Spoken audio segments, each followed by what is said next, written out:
అయితే ఈ మొదటి ఈ టాక్లో ఈ గంట సేపట్లో 39 పుస్తకాలు పాత నిబంధన అంతటినీ కూడా ఒక కథలాగా మీకు పరిచయం చేస్తాను.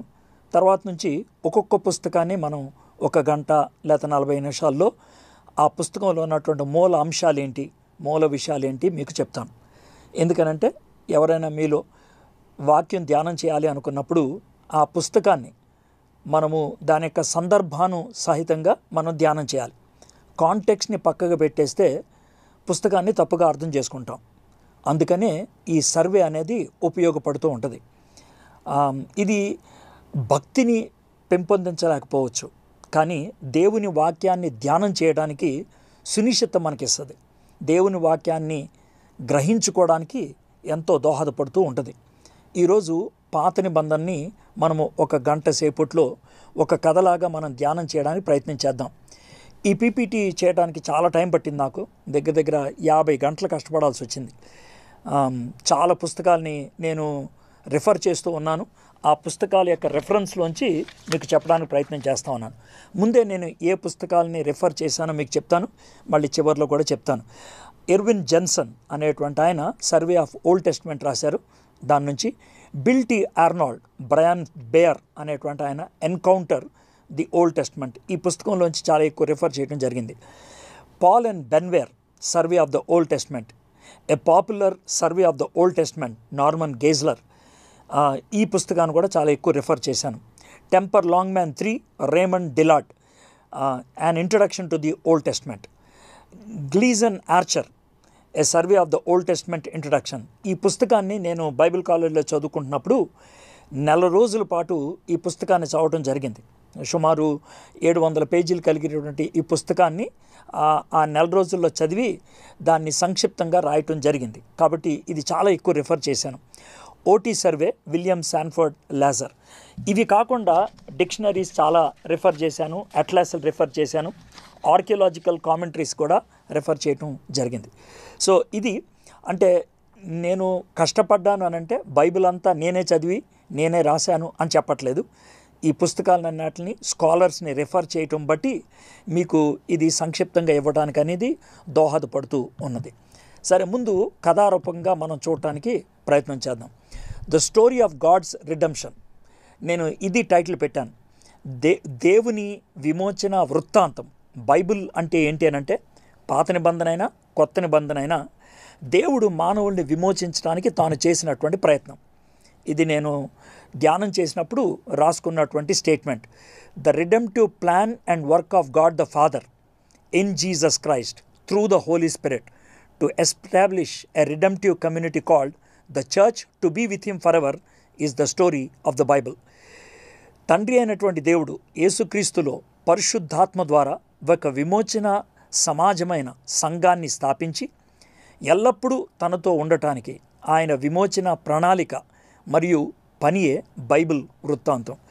మనం జాగ్రత్తగా గమనించినట్లయితే బైబిల్ ఎందుకు ఇచ్చారు దేవుడు బైబిల్లో మనల్ని ఎందుకు సృష్టించాడు, మనం ఎక్కడ జారిపోతూ ఉంటాం, ఎక్కడ దేవుని చిత్తానికి దూరం అవుతూ ఉంటాం, ఎక్కడ మనం వ్యతిరేకంగా జీవిస్తూ ఉంటాం, అది దీంట్లో కనబడుతూ ఉంటుంది. అయితే ఈ విధంగా దూరం అయిపోయినప్పుడు దేవుడు మనల్ని బాగు చేయడానికి తాను చేసేటువంటి ప్రయోగాలేంటి, దానికి మనము ఏ విధంగా ఆయనతో కలిసి ఉండాలి, ఏ విధంగా ఆయనకి మనం సహకరించాలి, ఇది మనం బైబిల్ నుంచి నేర్చుకునేటువంటి విషయం అన్నమాట. అయితే జాన్ స్టార్ట్ గారు ఆయన చక్కగా ఈ మాట రాశారు. ఏమనంటే బైబిల్కి ఆథర్ ఎవరంటే గాడ్ ద ఫాదర్. సబ్జెక్ట్ బైబిల్లో ప్రాముఖ్యమైనటువంటి విషయం ఏంటి అని అంటే జీసస్ క్రైస్ట్. ఇది జాన్ స్టార్ట్ గారు రాసిన మాట. అయితే ఈ విషయాన్ని మనకు అందించడానికి దేవుడు ఉపయోగించుకున్నటువంటి ఏజెంట్ ఎవరంటే God the Spirit, Holy Spirit. తండ్రి కర్త, కుమారుడు అంశము, పరిశుద్ధాత్ముడు రచయిత. ఈ విధంగా John Stott Trinitarian authorship the Bible, బైబిల్కి త్రిత్వ గ్రంథకర్తను మనకు పరిచయం చేయటం అనేది జరుగుతుంది. Jesus Christ is the grand subject that brings the books of the Bible into one place. బైబిల్లో ఉన్నటువంటి 66 పుస్తకాలు ఒక చోటకి రావడానికి కారణం ఏంటంటే ఈ 66 పుస్తకాల్లో కంటికి కనబడినటువంటి దారంలాగా ఉండేటువంటి యేసయ్య. యేసయ్య చాలా సందర్భాల్లో ప్రస్ఫుటంగా కనబడకపోవచ్చు, వెతికితే కనబడుతూ ఉంటాడు. పైనున్నటువంటి 66 పూసలు బైబిల్ అని అనుకుంటే కనుక మనకి కంటికి కనబడినటువంటి యేసయ్య దారంగా ఉంటూ ఉన్నాడు. అయితే ఈ బైబిల్ రాసినప్పుడు దాన్ని క్రోనాలజికల్గా రాశారు, థీమాటిక్గా రాయలేదు. క్రోనాలజీ అంటే అర్థం ఏంటి తెలుసా? క్రమక్రమంగా కాలమానం ప్రకారం రాసుకుంటూ వచ్చారు. కాబట్టి కాలమానం ప్రకారం రాసుకుంటూ వచ్చారు కాబట్టి ముందు సులభమైంది ఉంటుంది అనేది ఏమీ లేదు. రెండోది, దేవుడు అంటే ఎవరు అంటే వరుసగా 4 అధ్యాయాలు చదివితే వచ్చేస్తుంది. పరిశుద్ధాత్ముడు అంటే ఎవరు 4 అధ్యాయాలు చదివితే వచ్చేస్తుందని ఒక అంశం ప్రకారం రాసుకుంటూ రాలేదు. అది క్రోనాలజికల్గా రాశారు, సమయానుకూలంగా రాసుకుంటూ వచ్చారు. ఆ విషయాన్ని మనం గుర్తించాలి. అయితే the overview of the Bible is the best if it is seen as one story, the story of God's redemption of humanity. దేవుడు మానవుల్ని విమోచించేటువంటి ఒక ప్రక్రియగా, ఒక వృత్తాంతముగా మనము చూడగలిగినట్లయితే బైబిల్ మొత్తాన్ని, అప్పుడు బైబిల్లో ఉన్నటువంటి భాగాల్ని సరిగ్గా అర్థం చేసుకోవడానికి వీలవుతూ ఉంటుంది అన్నమాట. బైబిల్లో 3 రకాలైనటువంటి పుస్తకాలు ఉన్నాయి ప్రాముఖ్యంగా. మొదటిది ఏంటంటే historical narratives that tell what happened, ఏం జరిగింది అనేది చెప్పేటువంటి చరిత్ర పుస్తకాలు కొన్ని ఉన్నాయి. అవేంటి అనేది తర్వాత మీకు వివరంగా చెప్తాను, అయితే ప్రస్తుతాన్ని గుర్తుపెట్టుకోండి. రెండోది prophetical writings that show us how God deals, ప్రవచనాత్మకమైనటువంటి రచనలు ఉన్నాయి. దీంతో మనకి ఏమర్థమవుతుందంటే దేవుడు ఏ పరిస్థితుల్లో ఏ విధంగా స్పందిస్తూ ఉంటాడు, ఏ విధంగా వ్యవహరిస్తూ ఉంటాడు. మూడోది poetical writings that warm our hearts regarding our understanding about God, దేవుణ్ణి సరిగ్గా అర్థం చేసుకోవడానికి, ఆరాధించేటప్పుడు హృదయం వేడెక్కడానికి, ఒకవేళ పాపపు భీతిలో ఉన్నప్పుడు మనల్ని సరిచేయడానికి ఈ కవితా రచనలు పొయిటికల్ రైటింగ్స్ ఉన్నాయా, అవి మనకి ఉపయోగపడేటట్లు మనకి అర్థమవుతూ ఉంటుంది. అయితే ఈ పాత నిబంధనలో ఉన్నటువంటి గ్రంథాలని అసలు ఎలా విభజించుకుంటూ వచ్చారు అని అంటే, పాత నిబంధన అంతటిని కూడా కొత్త నిబంధనలో ఉన్నటువంటి వాళ్ళు ఒకవేళ చూస్తే, యేసుప్రభు కానీ లేకపోతే కొత్త నిబంధన రచయితలు కానీ, పౌలు కానీ, మత్తయి కానీ, లూకా కానీ, మార్క్ కానీ, ఇలాంటి వాళ్ళు ఎలా చూశారంటే కొన్ని వచనాలు మేము ముందు పెడతాను. మత్తయి సువార్త 5వ అధ్యాయం 17వ వచనం, ధర్మశాస్త్రమైనను ప్రవక్తల వచనములనైనను కొట్టివేయవచ్చునే నన్ను తలంపవద్దు, నెరవేర్చక కానీ కొట్టివేయటకు నేను రాలేదు. దీంట్లో మనకి స్పష్టంగా అర్థమవుతుంది ఏంటనంటే, యేసుక్రీస్తు ప్రభువారు పాత నిబంధన అంతటిని 2 భాగాలుగా విభజించారు, ధర్మశాస్త్రమును ప్రవక్తలు, అంతే, 2 భాగాలు. దీన్ని 2-fold డివిజన్ అని అంటారు. 2-fold division. ఇదే డివిజన్ మత్తయి సువార్త 22వ అధ్యాయం 40వ వచనంలో కూడా చూస్తాం. ఈ 2 ఆజ్ఞలు ధర్మశాస్త్రం అంతటిని ప్రవక్తలకును ఆధారమై ఉన్నవని, ఇక్కడ కూడా పాత నిబంధన అంతటిని కూడా 2 భాగాలుగా విభజించినట్లు చూస్తాం. లూకా సువార్త 24వ అధ్యాయం 27వ వచనం, ఎమ్మై మార్గం గుండా వెళ్తున్నప్పుడు యేసు ప్రభువారు ఆ ఇద్దరితో మాట్లాడుతూ చెప్తూ ఉన్నాడు, మోషేయు సమస్త ప్రవక్తలను మొదలుకొని లేఖనములన్నిటిలో తన్ను కూర్చిన వచనముల భావము వారికి తెలిపను. ఇక్కడ కూడా 2-fold డివిజన్ అనేది మనము చూస్తున్నాం. ఈ మాట యేసు ప్రభువారే కాదు, ప్రవక్తలు కూడా ఉపయోగించారంటానికి అపోస్తల కార్యం 26వ అధ్యాయం 23వ వచనంలో చూస్తాం.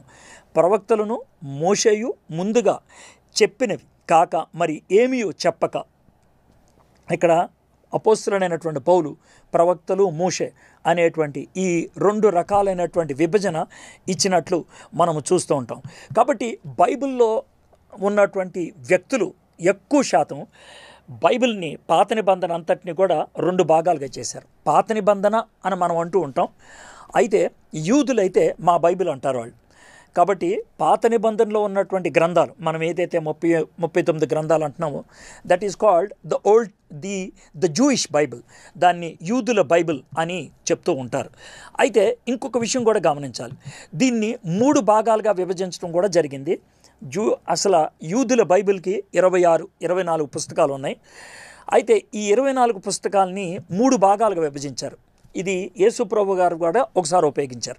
లూకా సువార్త 24వ అధ్యాయం 44వ వచనం, అంతటా ఆయన మోషే ధర్మశాస్త్రములోను ప్రవక్తల గ్రంథములలోను కీర్తనలలోను నన్ను గూర్చి రాయబడినవన్నీ నెరవేరవలనని. ఇది యేసుక్రీస్తు ప్రభువారు తన శిష్యులతో మాట్లాడేటప్పుడు చిట్ట చివరిగా లూకాసు వార్తలో ఈ 3-fold డివిజన్ అనేది మనకు కనబడుతూ ఉంటుంది. అంటే 3 భాగాలుగా విభజించడం అనేది. అయితే తర్వాత మనకు అర్థమయ్యేది ఏంటంటే ఎక్కువ శాతం కొత్త నిబంధన తర్వాత రచయితలంతా కూడా హిస్టారియన్స్ కానీ, స్కాలర్స్ కానీ, బైబిల్ టీచర్స్ కానీ ఈ 3-fold డివిజన్నే ఉపయోగించారు. ఈ 3 రకాలైనటువంటి విభజనలకి ఒక పేరు పెట్టారు, తనాక్ అనే పేరు పెట్టారు. తనాక్ అనే పేరు ఎందుకు పెట్టారంటే 3 విభజనలు కదా. మొదటి భాగానికి తోరా అంటే ధర్మశాస్త్రం, అందుకే TA అని పెట్టారు. నెవిమ్ అంటే ప్రాఫిట్స్ అన్నమాట. మూడోది కెటువిమ్ అంటే రైటింగ్స్.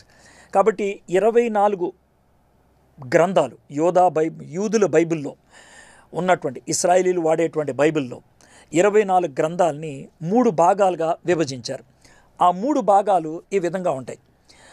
మనకి తెలిసినట్లుగా పెంటటూక్ అంటారు, 5 ఖండాలు మోషే భక్తుడు రాసినటువంటివి.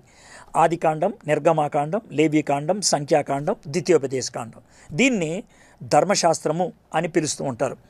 తరచుగా పాత నిబంధనలో కానీ కొత్త నిబంధనలో కానీ ధర్మశాస్త్రము అన్నప్పుడు ఎక్కువగా ఈ 5 పుస్తకాలనే సంబోధిస్తున్నారనే విషయాన్ని మనం గుర్తుపెట్టుకోవాలి. తర్వాత ప్రవక్తల్ని 2 భాగాలు చేశారు. ఫార్మర్ ప్రాఫిట్స్ అంటే ముందు ఉన్నటువంటి ప్రవక్తలు, యెహోషువ, న్యాయాధిపతులు, సమూయేలు, రాజులు. ఇవి ఫార్మర్. తర్వాత లేటర్ అంటే చెరలోకి వెళ్ళటానికి ముందు ఉన్నటువంటి, లేకపోతే చెరలోకి వెళ్ళిన తర్వాత ఆ కాలానికి సంబంధించినటువంటి ప్రవక్తలు. వాళ్ళు ఎవరంటే యెషయా, ఇర్మియా, ఎజెకియెల్.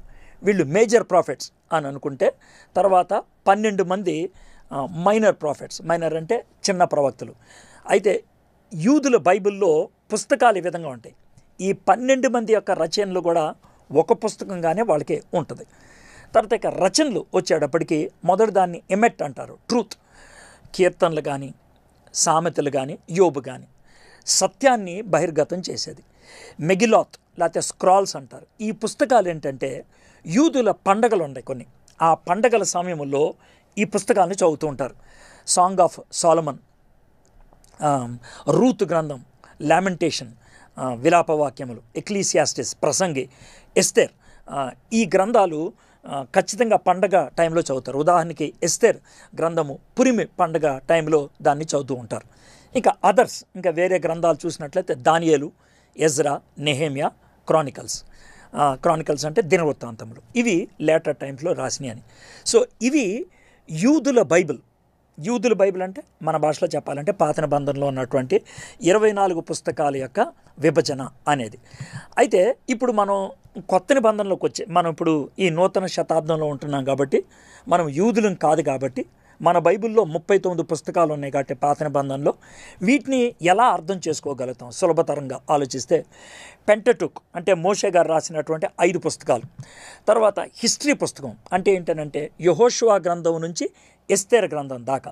మనకి పాత నిబంధనలో యెహోషువ గ్రంథం నుంచి ఎస్తేర్ గ్రంథం దాకా 12 పుస్తకాలు ఉన్నాయి. వాటిని చరిత్ర పుస్తకాలు అంటారు. తర్వాత మనకి 5 పుస్తకాలు ఉంటాయి, యోబు, కీర్తనలు, సామెతలు, తర్వాత ప్రసంగి, తర్వాత సాంగ్ ఆఫ్ సోలమన్. ఇవి గనక మనం చూసినట్లయితే 5 పుస్తకాలు, వీటిని జ్ఞాన పుస్తకాలు అని అంటూ ఉంటారు, జ్ఞాన పుస్తకాలు. తర్వాత మేజర్ ప్రాఫిట్స్ అంటే పెద్ద ప్రవచన గ్రంథాలు, యెషయా, ఇర్మియా, ఎజెకియేలు, దానియేలు, తర్వాత విలాపవాక్యాలు. వీటిని 5 పుస్తకాలని కూడా మేజర్ ప్రాఫిట్స్ అని అంటూ ఉంటారు. ఇక మైనర్ ప్రాఫిట్స్ అంటే 12 మంది, మనకు తెలుసుగా చివరి 12 మంది ఉన్నారు.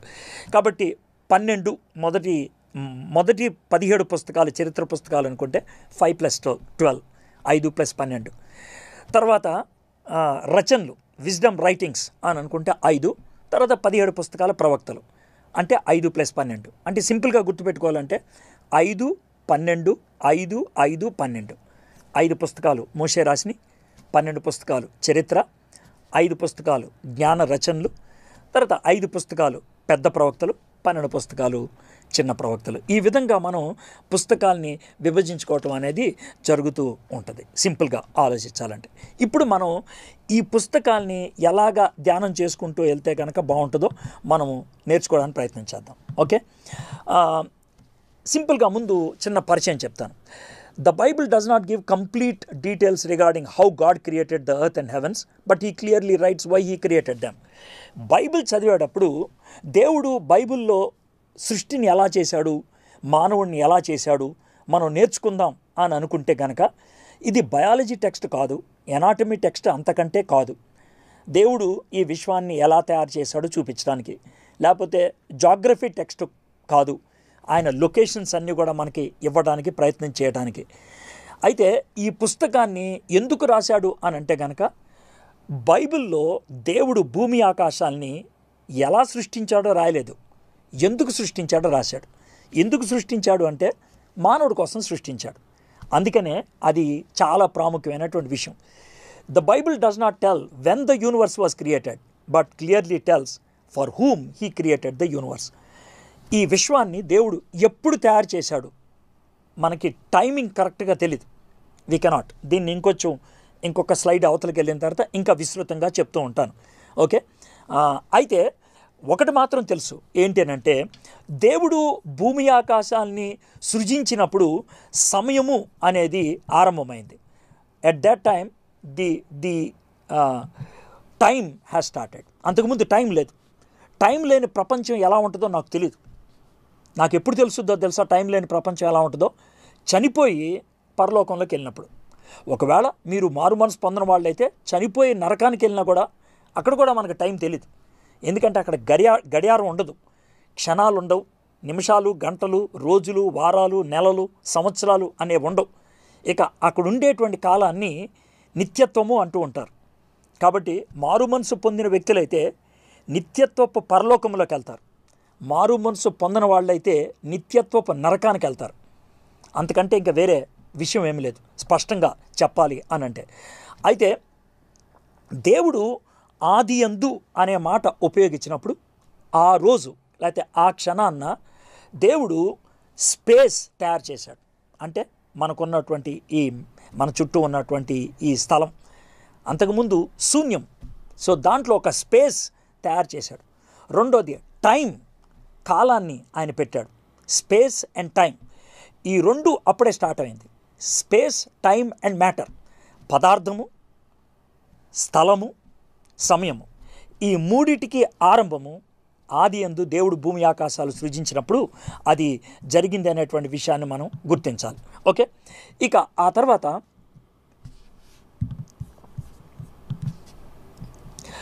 Bible is not a science book, yet none of the facts of the Bible contradict the scientific laws. Sir అయితే మరి బైబిల్కి సైన్స్కి సంబంధం లేదా అంటే అస్సలు కాదు. నేను ఇలా చెప్తాను ఏంటంటే బైబిల్లో ఏ శాస్త్ర విషయమైనా ఒకవేళ రిఫర్ చేసినట్లయితే, దాని గురించి చెప్పినట్లయితే ఇప్పుడు మనకున్నటువంటి శాస్త్రీయ నియమాలకు కానీ శాస్త్రీయ సత్యాలకు కానీ ఎప్పుడు కూడా ఎక్కడ కూడా బైబిల్ విరుద్ధంగా లేదు. ఏ పరిస్థితుల్లో చూసినా కూడా విరుద్ధంగా లేనే లేదు. ఇప్పుడు ఉదాహరణకి సెకండ్ లా ఆఫ్ థర్మోడైనమిక్స్ తీసుకున్నాం అనుకోండి, ఏమని చెప్తుంది? క్రమేణా ఈ ప్రపంచంలో ఉన్నటువంటి ఉపయోగించబడేటువంటి శక్తి అంతరించిపోతుంది. దాని ప్రకారం ఈ విశ్వం అంతమైపోతుంది. అంతమయ్యేటువంటి విశ్వానికి ఖచ్చితంగా ఆరంభం ఉండాలి. ఇది సైన్స్ మనకి చెప్పేటువంటి పాఠం. మరి బైబిల్ కూడా అదే చెప్తుంది కదా. ఏమని చెప్తుంది? దేవుడు సృష్టించాడు ఒక పర్టికులర్ మూమెంట్లో, ఈ విశ్వానికి అంతం ఉంది, అది ఆయనకే తెలుసు ఎప్పుడు అనేది. సో సైంటిఫిక్ లాస్కి ఎక్కడ కూడా విరుద్ధంగా లేదు. దేవుడు ముందు జలములో ఆయన జీవరాశుల్ని సృష్టించాడు, ఆ తర్వాత భూమి మీద సృష్టించాడు. ఈ ఎవల్యూషన్ థీరీ చెప్పేవాళ్ళు కూడా వాళ్ళ థీరీస్లో కూడా ఏమని రాసుకున్నారు? అక్కడి నుంచే జీవం వచ్చింది, అక్కడి నుంచే జీవం వ్యాప్తి చెందుకుంటూ వచ్చింది అనేది రాసుకుంటూ రావటం అనేది జరుగుతూ ఉన్నది. కాబట్టి మనకున్నటువంటి నోన్ సైంటిఫిక్ అబ్జర్వేషన్స్కి, నోన్ సైంటిఫిక్ లాస్కి, మనకున్నటువంటి శాస్త్రీయమైనటువంటి నియమాలకి బైబిల్ ఎక్కడ కూడా విరుద్ధంగా ఉన్నట్లు మనము చూడం. The Bible never says that the earth was created in 4004. చాలామంది ఇక్కడ తప్పు ఎదుర్కొంటూ ఉంటారు. ఏమనంటే అంగర్ అనేటువంటి ఒక ఆయన తాను ఒక కాలాన్ని గీసుకుంటూ వెళ్ళిపోయాడు. అది బైబిల్లో లేదు. ఆయన ఒక ఒక బిబిలికల్ స్కాలర్. ఆయన రాసుకుంటూ వచ్చాడు. ఎలాగ రాసుకుంటూ వచ్చాడు అని అంటే కనుక యేసు ప్రభు నుంచి లెక్క వెనక్కి వేసుకుంటూ వెళ్తాం, లేకపోతే ఆదాము దగ్గర నుంచి లెక్కలు వేసుకుంటూ వస్తాం. బట్టి ఆయన ఏమనుకున్నాడంటే యేసుక్రీస్తుకి 4004 సంవత్సరాల ముందు ఆదాము సృష్టింపబడ్డాడు అనేటువంటిది ఆయన చెప్పినటువంటి మాట. అయితే ఇది ఎంత మట్టుకు వాస్తవం, ఇది ఎంత మట్టుకు సరిపోతుంది, ఇది ఎంత మట్టుకు మనం ఒప్పుకోగలుగుతాం, ఇది మనకున్నటువంటి ప్రశ్న. కొంతమంది సైన్స్ పుస్తకాలు చదివేటువంటి వాళ్ళు ఈ విశ్వం వేల సంవత్సరాలు, లక్షల సంవత్సరాలు, కోట్ల సంవత్సరాల ముందు నుంచి ఉన్నదని చెప్తూ ఉంటారు కదా. బైబిల్ కాలం ప్రకారం ఆలోచిస్తే మనము 6000 సంవత్సరాలు దాటి లేవనే విషయం మనకి అర్థమవుతూ ఉన్నది. మరి ఇప్పుడు దీన్ని ఎలా అర్థం చేసుకోవాలి సార్? మీరు ఇందాక చెప్పారు కదా, మనకి తెలిసినటువంటి సైంటిఫిక్ ఫ్యాక్ట్స్కి, సైంటిఫిక్ ట్రూత్స్కి వ్యతిరేకం కాదు అనేసి. ఎస్, మరి ఈ కోట్ల సంవత్సరాల ముందు విశ్వం ఉన్నది అన్నది అది స్థాపించబడినటువంటి సత్యమా? స్థాపించబడలేదు. అది ఊహ, హైపోథసిస్ మాత్రమే, ఊహ మాత్రమే. అయితే కార్బన్ డేటింగ్ అనే దాన్ని ఉపయోగిస్తూ ఉంటారు. కార్బన్ డేటింగ్ ప్రకారం ఎంత వ్యత్యాసం ఉంటుందో, ఎంత కాలంలో మార్పులు ఉంటాయో సైన్స్ చదివినటువంటి వాళ్ళకి బాగా తెలుసు. అయితే ఇప్పుడు మనం ఒక విషయాన్ని గమనిద్దాం. బైబిల్ ప్రకారం ఈ విషయం 6000 సంవత్సరాలే అంటం అనేది ఎక్కడ లేదు బైబిల్లో. It is not there. ఎందుకనంటే క్లియర్ కట్గా ఆదికాండం 5వ అధ్యాయంలో, ఆదికాండం 10-11 అధ్యాయాల దగ్గర చాలా సంవత్సరాలు గడిచిపోయాయి, కొన్ని వందల సంవత్సరాలు గడిచిపోయాయి. కాబట్టి ఈ కాలం మనకి తెలియదు.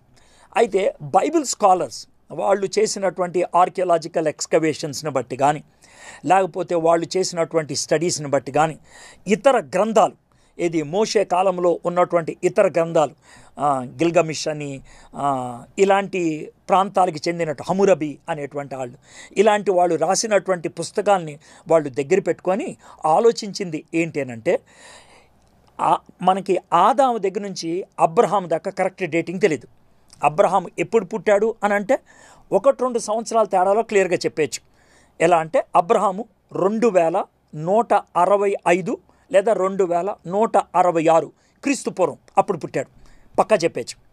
2165 లేదా 2166 ఈ ప్రాంతంలో అబ్రహాము పుట్టాడు. కాబట్టి మనకి అబ్రహాము నుంచి పర్ఫెక్ట్ డేటింగ్స్ ఉన్నాయి. అక్కడ నుంచి మనకి ఇంకా ఎలాంటి అనుమానం లేదు. అబ్రహాము దగ్గర నుంచి ఆదాము దాకా కొంతమంది 10,000 సంవత్సరాలు ఉండొచ్చు అంటారు, మరి కొంతమంది 20,000 సంవత్సరాలు ఉండొచ్చు అని అంటారు.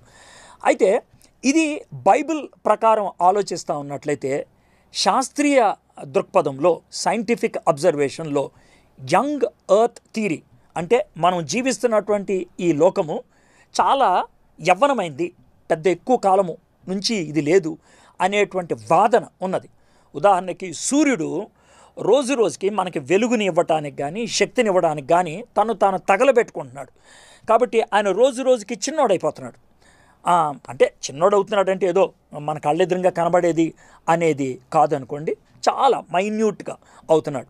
అయితే అది గమనించి ఒకవేళ సూర్యుడు 1,00,000 సంవత్సరాల క్రితం ఉన్నట్లయితే ఎలా ఉండేవాడంటే చాలా పెద్దగా ఉండేవాడు. ఎంత పెద్దగా ఉండేవాడంటే భూమి మీద జీవం ఉండటానికి అవకాశం లేదు. కాబట్టి అంతకాలం నుంచి ఈ భూమి లేదు, ఈ సూర్యుడు లేడు. అది ఒక ఉదాహరణ. రెండోది, భూమి తన చుట్టూ తాను తిరుగుతూ ఉన్నది. భూమి తన చుట్టూ తాను తిరిగేటప్పుడు ఈ యొక్క రెవల్యూషన్ చేసేటువంటి ఆ స్పీడ్ ఉంటుంది కదా, అది తగ్గిపోతుంది. అందుకనే సంవత్సరానికి 2 సార్లు, జూన్ జూలై నెలల్లో ఒకసారి, డిసెంబర్ 31వ తారీఖున ఒకసారి ఒక సెకండ్ కలుపుతున్నారు అటామిక్ క్లాక్లో. ఎందుకనంటే ఇదివరకు ఉన్నంత వేగంగా భూమి ఇప్పుడు తిరగట్లేదు అని. ఒకవేళ భూమి 1,00,000 సంవత్సరాల క్రితం ఉన్నట్లయితే ఎంత వేగంగా తిరిగేదంటే భూమి మీద జలం ఉండటానికి అవకాశం ఉండేది కాదు, మనిషి జీవించడానికి అవకాశం ఉండేది కాదు. యంగ్ ఎర్త్ థియరీ ప్రకారం 14 సూచనలు ఇలాంటి ఇచ్చి భూమి మహా అయితే 30 నుంచి 50,000 సంవత్సరాలు, అయితే 50 నుంచి 30,000 సంవత్సరాలు పురాతనమైంది, అంతకంటే ముందు లేదు అనేటువంటిది శాస్త్రీయ పరిశోధకులు ఇచ్చినటువంటి మాట. ఇప్పుడు బైబిల్ ప్రకారం కనుక మనం చూసినట్లయితే 20-25 వేల సంవత్సరాల దాకా మనం వెళ్ళాం. ఈ శాస్త్రవేత్తలు 50 నుంచి 30 వేల దాకా వచ్చారు. ఏదో ఒక దినాన్న మరికొన్ని రుజువులు దొరకటంతో అటు బైబిల్ ఏదైతే చెప్పిందో ఆ కాలమానానికే శాస్త్రం కూడా రావటం జరుగుద్ది అనే విషయాన్ని మనము గుర్తించాలి. సో ఇది ఒక మేజర్ అబ్జర్వేషన్గా మనం గుర్తించాలి. సో ఇప్పుడు మనం బైబిల్ని ఎట్లా ధ్యానం చేస్తాం? మనం పాత నిబంధన అంతటిని కూడా ఒక కథలాగా చదువుతానికని నేను ఏం చేద్దాం అనుకున్నానంటే 3 విభాగాలుగా చూద్దాం అనుకుంటున్నాను. వ్యక్తులు, మనకి బైబిల్లో చాలా ప్రాముఖ్యమైనది వ్యక్తులు. రెండోది, ఆ వ్యక్తుల్ని ఎలా గుర్తుపెట్టుకుంటామంటే వాళ్ళ జీవితంలో జరిగినటువంటి సన్నివేశాలు, ఈవెంట్స్. మూడోది, ఏ కాలానికి చెందిన వాళ్ళు అని అనటానికి ఆ కాలంలో ఉన్నటువంటి ప్రవక్తలు కానీ గ్రంథాలు కానీ అయితే మనం సూచాయిగా పెట్టుకునేటువంటి డేట్స్. ఈ 4 కాలమ్స్ క్రింద నేను ఆది కాండము నుంచి మలాకి గ్రంథం దాకా ఒక కథలాగా మీకు చెప్పుకుంటూ వెళ్ళిపోతాను. మీరు జాగ్రత్తగా కథ వినుకుంటా వెళ్ళిపోతే కనుక సరిపోద్ది. ఈ రంగులు గుర్తుపెట్టుకోండి. లైట్ గ్రీన్ కలర్లో ఉన్నది వ్యక్తులు, లైట్ బ్లూ కలర్లో ఉన్నది సంఘటనలు, మనకి రోజ్ కలర్లో ఉన్నది ప్రవక్తలు కానీ పుస్తకాలు కానీ, ఇక మనకి బ్రౌన్ కలర్లో ఉన్నది పాసిబుల్ డేట్స్. ఆ విషయాన్ని మనం గుర్తుపెట్టుకుందాం. సో ఇదే కేటగిరీ కింద చూద్దాం. ఫస్ట్ మనకి బైబిల్లో కనబడేది ఎవరంటే గాడ్. దేవుడు ఒక వ్యక్తి. ఆయన దేవుడు, నేను కాదనట్లేదు, బట్ హీస్ పర్సన్. అందుకనే ఆయనతో ఆరంభమవుతుంది. బైబిల్ అన్నిటి ఆరంభం ఇస్తుంది కానీ ఒక్క ఆరంభం ఇవ్వదు. ఏంటి ఆరంభం అంటే దేవుని యొక్క ఆరంభం. దేవుడు నిరంతరము ఉండేటువంటి వాడు. God is ever existing. ఆయన ఎప్పుడు ఉండేటువంటి వాడు. శాస్త్రీయంగా ఆలోచించినట్లయితే స్వయంగా తన్ను తాను సృష్టించుకోవటం అనేది థర్మోడైనమిక్స్ నియమం ఒప్పుకోదు, ఉష్ణగతి శాస్త్రం ఒప్పుకోదు. అయితే దేవుడు ఖచ్చితంగా నిరంతరం ఉండాల్సిందే. అయితే నిరంతరం ఉండేటువంటి దేవుడికి ఉండేటువంటి నియమాలు పదార్థముగా ఉన్నటువంటి విశ్వంలో ఉన్నటువంటి దానికి ఉన్న నియమాలు వేరు. ఆ విషయాన్ని గుర్తుపెట్టుకోవాలి. ఎందుకనంటే విశ్వంలో దేనికైనా కారకం ఉండాలి, మరి దేవుడికి కూడా కారకం ఉండాలి కదా అని అంటూ ఉంటారు. విశ్వంలో ఉన్నది పదార్థం, దేవుడు పదార్థం కాదు, ఆత్మ, జీవాత్మ. కాబట్టి ఆయన నిరంతరం ఉండేవాడు. కాబట్టి ఈ నియమాలు తీసుకెళ్ళి అక్కడ పెడతాను అంటే కుదరదు. కాబట్టి రెండోది, సార్ మరి ఎవల్యూషన్ ప్రకారము ఈ పదార్థం నిరంతరం ఉన్నది అని ఒప్పుకోవచ్చు కదా అని అంటే థర్మోడైనమిక్స్ ఒప్పుకోదు, ఉష్ణగతి శాస్త్రం ఒప్పుకోదు, ఫిలాసఫీ ఒప్పుకోదు. ఎందుకనంటే నిరంతరమైంది దాంట్లో మనం ఉండటం అనేది అసాధ్యం అనేది తాత్విక ఆలోచన. కాబట్టి అది కూడా కుదరదు. కాబట్టి స్పష్టంగా మనం అర్థం చేసుకోవాల్సింది ఏంటి అంటే దేవుడు ఈ భూమి ఆకాశాలని సృజించాడు అనేటువంటి విషయం. సో దేవుడు మొట్టమొదటిగా సృష్టించింది ఆదాముని అవ్వని, గార్డెన్ ఆఫ్ ఈడెన్, ఏదైనా తోటను ఆయన సృష్టించాడు. వరుసగా కథలాగా చూసుకుంటూ వెళ్ళిపోతాం. తర్వాత వాళ్ళ తొలి 2 కుమారులు కయీను, ఏబేలు. అయితే కయీను ఏబేలు చంపడంతో తొలి మర్డర్ అయింది. బైబిల్లో ఏదైనా ప్రస్తావించారంటే దాని వెనకాల ఉద్దేశం ఉంటేనే రాస్తారు, లేకపోతే రాయరు.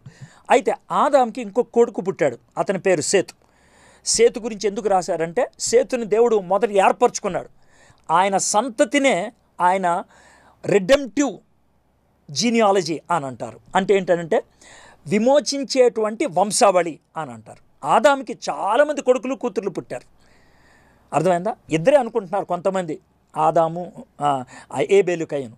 అయితే కొంతమంది సేత్ దాకా వచ్చి ఆగిపోతున్నారు. చాలామంది కొడుకులు కూతుర్లు పుట్టారు. అయితే వాళ్ళల్లో దేవుడు ఏర్పరచుకున్నటువంటి ఆయన సేతు అన్నమాట. అందుకనే సేతు గురించి రాయటం జరిగింది.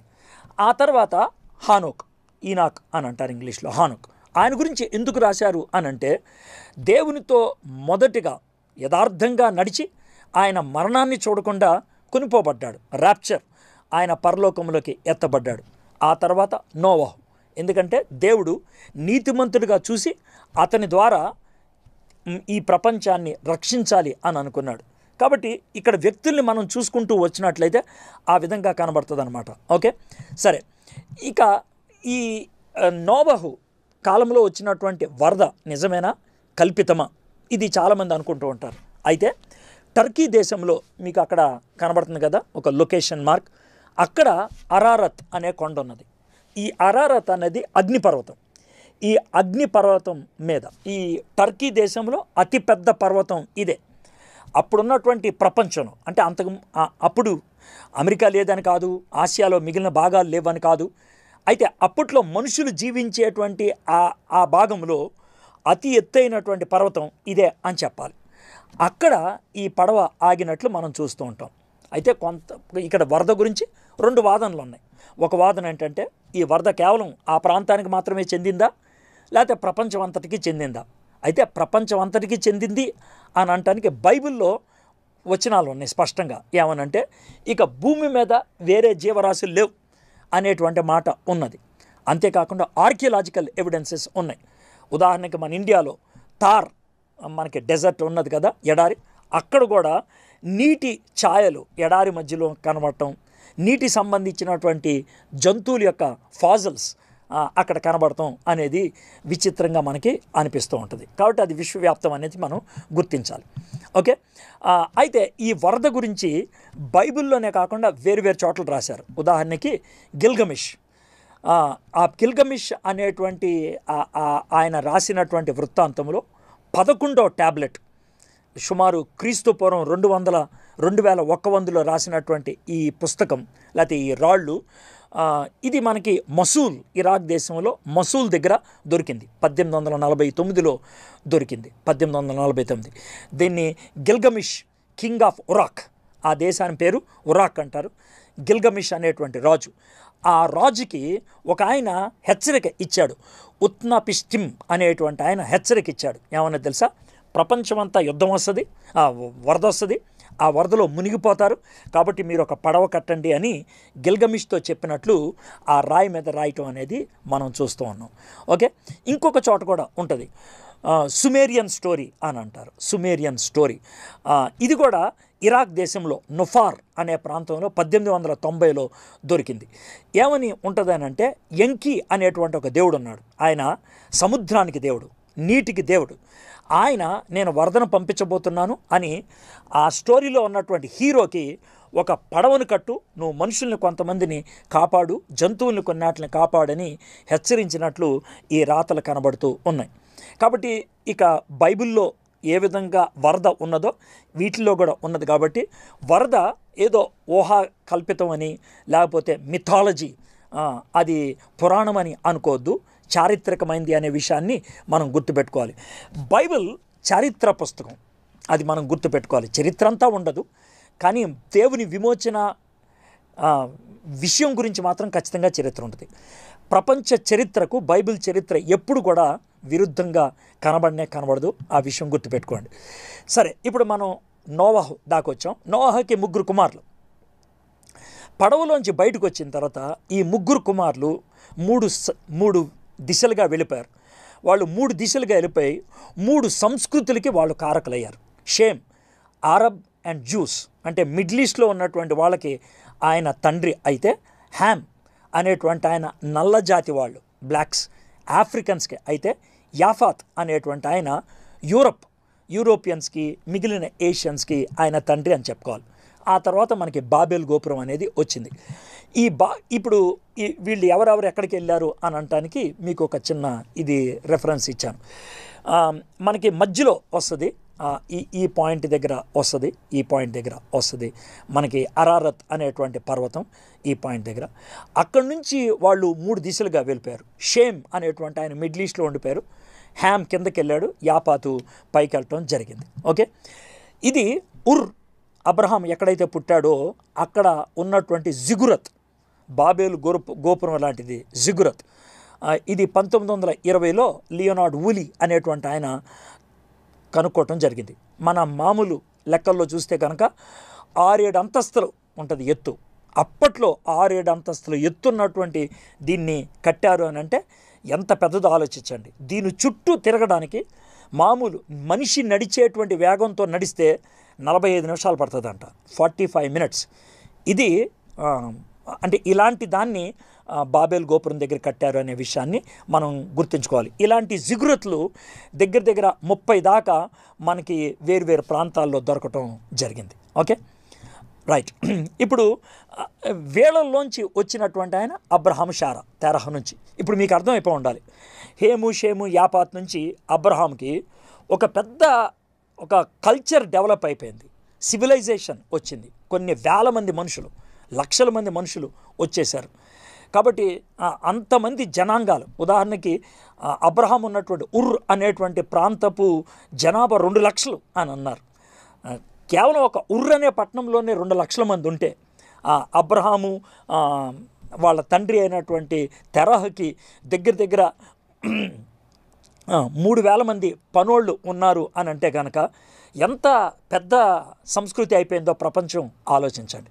ఓకే, సో చాలా కాలం పట్టింది. అయితే అబ్రహాము బైబిల్లో చాలా ప్రాముఖ్యమైన వ్యక్తి. ఆదికాండం 12వ అధ్యాయం చాలా ప్రాముఖ్యమైనది. ఎందుకనంటే దేవుడు తన ఆలోచనల్ని ప్రస్ఫుటంగా వ్యక్తపరిచింది అబ్రహాముతో. 12వ అధ్యాయం 1, 2, 3 వచనాల్లో అబ్రహాము పుట్టింది 2165 క్రీస్తు పూర్వం. అయితే దేవుడు అబ్రహాంతో మాట్లాడినటువంటి ఈ మాటలు ప్రస్ఫుటంగా ఎప్పుడు జరిగిందంటే 100వ ఏట ఆయన ఆ యొక్క ప్రవచనం నెరవేరటం మొదలుపెట్టింది కదా, కుమారుడు కలగటంతో. సో అక్కడి నుంచి చాలామంది లెక్కలు వేసుకుంటూ వస్తూ ఉంటారు. ఇక్కడ అబ్రహాం ఉర్ అనేటువంటిది అక్కడ ఉంది, ఇరాక్ దేశంలో బాబిలోన్ పట్టణానికి 70 కిలోమీటర్ల దక్షిణాన టెల్ముఖయార్ అనేటువంటి ఊరు కనబడుతుంది.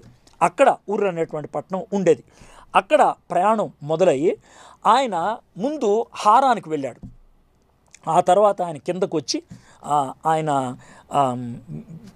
బేతెల్, తర్వాత బేర్షబా అనే ప్రాంతంలో ఆయన సెటిల్ అయినట్లు మనం చూస్తూ ఉంటాం. ఈ ప్రయాణం అంతా కూడా 25 సంవత్సరాలు ఆయన పట్టింది హారాన్ నుంచి. అయితే ఊరు నుంచి హారానికి వెళ్ళేటటువంటి టైము మనకి తెలీదు. హారాన్లో తండ్రి చనిపోయేదాకా ఉన్నాడు, చాలా కాలం అక్కడ ఉండిపోయాడు, అక్కడ స్థిరపడిపోయాడు. ఆ తర్వాత రావటం జరిగింది. తర్వాత అబ్రహాం తర్వాత ఇస్సాకుని దేవుడు ప్రత్యేకించుకున్నాడు. ఇస్సాకు కుమారులో ఈసావు యాకోబుని ప్రత్యేకించుకున్నాడు. ఆ తర్వాత యాకోబులో యోసేపు చాలా ప్రత్యేకించబడినవాడు. 12 మంది తెగల వాళ్ళు ఉన్నప్పుడు కూడా యోసేపు చాలా ప్రత్యేకించబడినవాడు. యోసేపు లేకపోతే యూదులు అంతమైపోయి ఉండేవాడు. దేవుడు బానిస అయినటువంటి యోసేపుని వాడుకున్నాడు. చాలా సందర్భాల్లో బానిసల్ని దేవుడు వాడుకొని వాళ్ళని ఆయన యూదుల్ని కాపాడటానికి ఉపయోగించినట్లు మనం చూస్తాం. అక్కడ మనకి టైం పీరియడ్స్ కూడా పక్కన కనబడుతూ ఉంటాయి. దీన్ని ఫర్టైల్ క్రిసెంట్ అంటారు. ఫర్టైల్ క్రిసెంట్ అని అంటే ఆదికాండం అంతా కూడా కేవలం ఏ దేశాలకి సంబంధించిందంటే ఇరాక్ దేశం, సిరియా దేశం, యోర్దాను దేశం, ఇస్రాయెల్ దేశం, ఐగుప్తు దేశం. ఈ 5 దేశాలే. ఈ 5 దేశాలకే పరిమితం. అప్పట్లో ఉన్నటువంటి ఆదికాండం మొత్తం ఈ 5 దేశాలకే పరిమితం. ఈ 5 దేశాల్లోనే అది నడుస్తూ ఉన్నట్లుగా మనం చూస్తూ ఉన్నాం. ఓకే, ఆ 5 దేశాల నుంచి వర్తకం నెమ్మదిగా ఎక్కడికి వెళ్ళేదో మనము చూస్తూ ఉన్నాం. ఇదే కాలానికి చెందినటువంటి వాడు యోబు బహుశా ఒమాన్ దేశంలో సలాలా ప్రాంతం, ఆ ప్రాంతానికి చెందినవాడు అయి ఉండొచ్చు. అక్కడ ఉన్నటువంటి పరిస్థితి, అక్కడ ఒక సమాధిని కూడా చూపిస్తూ ఉంటారు. వీటినన్నిటిని బట్టి యోబు అక్కడ ఉన్నాడని చాలామంది అంచనా ఇస్తూ ఉంటారు. ఇది ఆదికాండం. ఆదికాండానికి ఎక్కువ టైం పట్టింది. ఇక్కడ నుంచి చాలా క్విక్గా మనం వెళ్ళిపోతూ ఉంటాం. యాకోబు ఐగుప్తు దేశంలో సెటిల్ అయింది 1875లో. యోసేపు చనిపోయింది 1804లో. బానిసత్వం అంటే యోసేపుని ఎరిగినటువంటి ఫరో రావటం జరిగింది 1700లో. బానిసత్వం బాగా విరివిగా పెరిగిపోయింది 1570లో. అయితే 1800 నుంచి యోసేపు చనిపోయిన కొన్ని సంవత్సరాల తర్వాత నుంచి 1525 మోషే పుట్టేటంత వరకు కూడా మనకి ఈ 275 సంవత్సరాలు చరిత్ర సరిగ్గా లేదు. ఒక వచనంతో కొట్టుపడేశారు అంతే. అయితే 1525 దానికి 2 సంవత్సరాల ముందు మిరియాము, 6 సంవత్సరాల ముందు మిరియాము, 2 సంవత్సరాల ముందు అహరోను పుట్టడం అనేది జరిగింది. ఈ ముగ్గురు ద్వారా దేవుడు విమోచన, ధర్మశాస్త్రము, యాజకత్వాన్ని అనుగ్రహించడం జరిగింది. మోషే పుట్టింది 1525లో. సో అబ్రహాం దగ్గర నుంచి మోషేకి రావడంతో దేవుడు విమోచన, ఇశ్రాయేలుని బానిసలుగా ఉన్నటువంటి తాను ఏర్పరచుకున్నటువంటి ప్రజల్ని విమోచించడానికి తాను చేసినటువంటి గొప్ప కార్యాలు మనకి నిర్గమకాండంలో కనబడుతూ ఉంటుంది.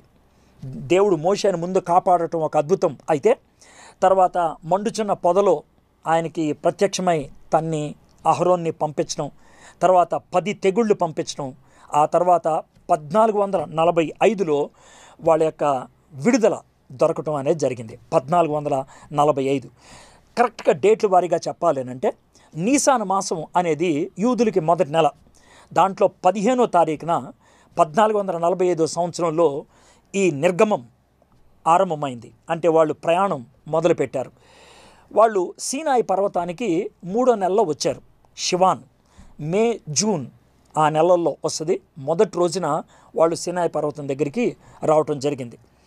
అక్కడ 1.5 సంవత్సరం పైన వాళ్ళు ఉండిపోయారు. అక్కడ దగ్గర దగ్గర 2 సంవత్సరాలు.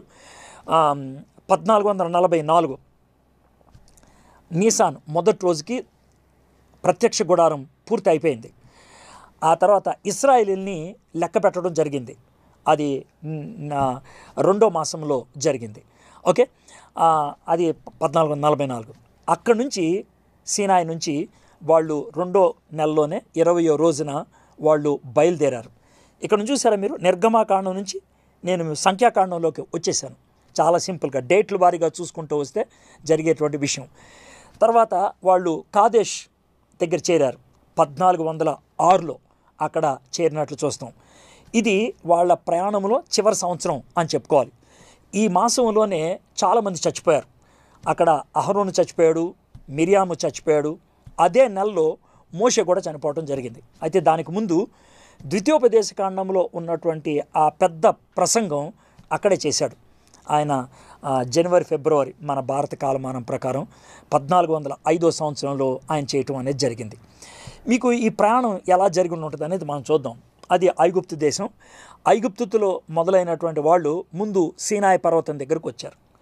ఈ సీనాయి పర్వతం దగ్గర వాళ్ళు దగ్గర దగ్గర రావడానికి 3 నెలలు పట్టింది, 2.5 నెలలు అట్లాగా. అక్కడ 2 years ఉండిపోయారు సీనాయి పర్వతం దగ్గర.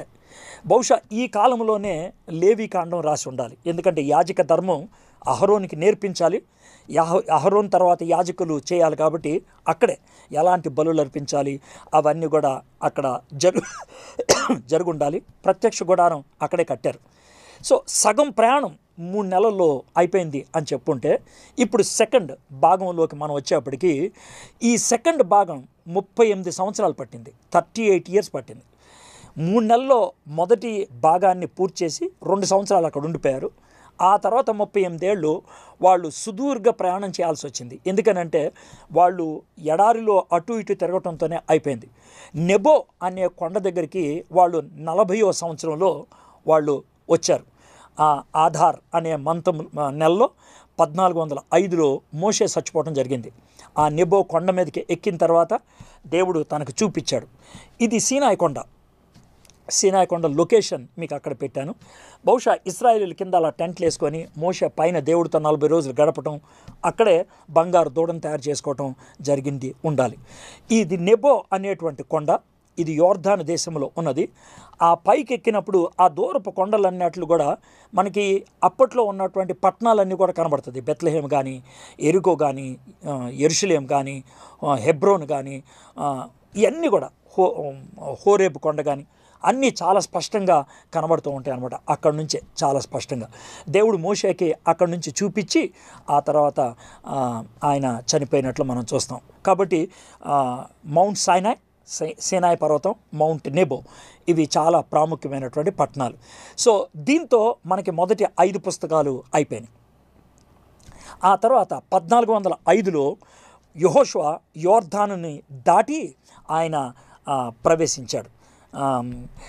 ఆయన యోర్దాను దాటి ఇశ్రాయేల్ దేశంలో ప్రవేశించిన తర్వాత ఆయన 1375 క్రీస్తుపూర్వం 1375 లోపల అక్కడ ఉన్నటువంటి ప్రాంతాలని అన్నిటిని కూడా, అంటే ఒక 30 సంవత్సరాల్లో ఆ ప్రాంతాలను అన్నిటిని గెలుచుకున్నాడు ఆయన. 30 సంవత్సరాల్లో గెలుచుకొని పోయాడు.